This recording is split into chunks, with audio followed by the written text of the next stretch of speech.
Christmas പുതുവത്സരാഘോഷങ്ങളുടെ പശ്ചാത്തലത്തിൽ സജീവമാകുന്ന ലഹരി മാഫിയയെ കൂച്ചുവിലങ്ങിടാനാണ് excise വകുപ്പിന്റെ തീരുമാനം.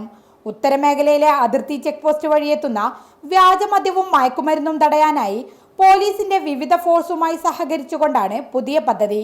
സ്പെഷ്യൽ ഡ്രൈവ് ആരംഭിച്ച് ഏതാനും ദിവസം മാത്രം പിന്നിടുമ്പോഴേക്കും 5 ജില്ലകളിലായി 1000-ലധികം കേസുകളാണ് ഉദ്യോഗസ്ഥർ രജിസ്റ്റർ ചെയ്തത്. ഈ 15-ാം തീയതി വരെയുള്ള ഈ ഉത്തരമേഖലയിലെ പ്രവർത്തനത്തിൽ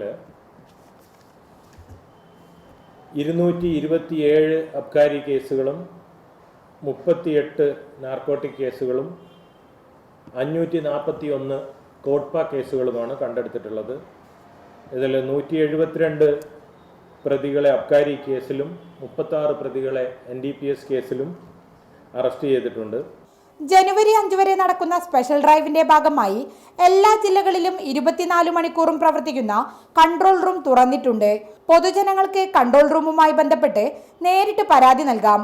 മാഹി വഴിയുള്ള വിദേശ മദ്യക്കടത്തുൾപ്പെടെ തടയുന്നതിനായി ഷാഡോ സേനയും പ്രവർത്തിക്കുന്നു. റെയ്ഡ് കർശനമാക്കി ഉത്സവാഘോഷങ്ങൾ ദുരന്ത വിമുക്തമാക്കാനാണ് എക്സൈസ് വകുപ്പിന്റെ തീരുമാനം. റിപ്പോർട്ടർ, കോഴിക്കോട്.